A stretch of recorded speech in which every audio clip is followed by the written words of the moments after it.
I know Mr. Mitt Romney is saying that he's serious about the war, debt. He's going to declare war on debt. Now, I don't have to go into the details of his speech and his arguments and all that, but look at it. He thinks that Israel should knock up, Iran, and that he's going to back them up. There he goes to more debt, and then he's probably anxious to get into Syria. There goes to more debt. So his war is going to be to create debt, not necessarily to diminish the debt. And when Clinton left office, he left so much surplus, and then Bush came in some wars and knocked up. So as long as he's going to wars, he's going to knock up whatever Obama does, and plus some more. Furthermore, he likes this adjusting the minimum wage. And I guess this is just a playing games with the poor. Everybody talking about minimum wage. Because what has happened is this: if you want to help the poor, you have to encourage them to go and get an education, stay away from drugs and all these destructive, expensive habits that the poor tend to like. Because when you keep raising the minimum wage, inflation takes it up higher and it keeps going up. Let's look back into the 50s and 40s and so on, when women weren't as much in the workforce. Houses were being sold were relatively cheap, maybe 15,000, 5,000, so on. But in those days, you made a couple cents an hour, and a week you maybe made about $150 or maybe $100 a week. So that to be in a house, the person who's making $100 a week, not even a week, maybe $50 a week, couldn't afford that.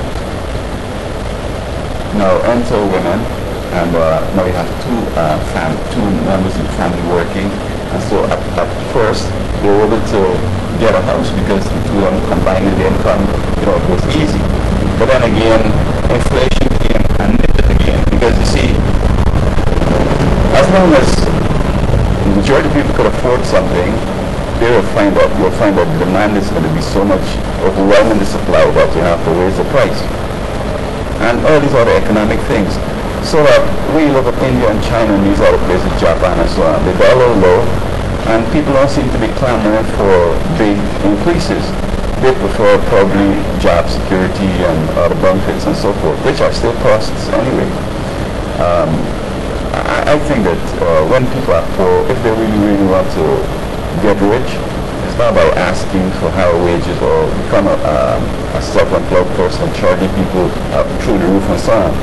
It is about either inventing something, starting a business that is in demand, or a superb education. Maybe go to Harvard or Yale. That's the only way that you have real growth.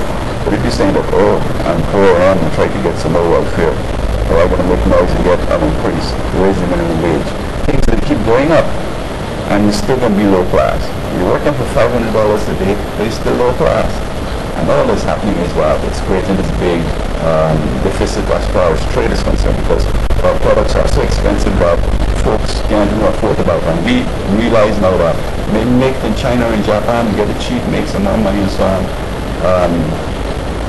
So that it was folly to start playing with the wages. And I guess some people try to gain traction by doing things like that, but it won't have a big picture. And they teach this in school. You have different classes. You have low class.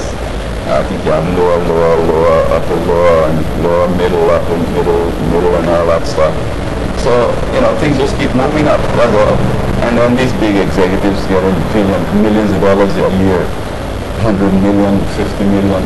I mean, it comes down to the product. That is going to be added onto the product. And it's a good thing that they're making millions of it, but still, it's going to reflect that big money and the big bonus and all this stuff that folks are acquiring or are receiving. So if, as a matter of fact, overseas production, sometimes the janitor here, his weekly salary, they pay the whole factory in some countries.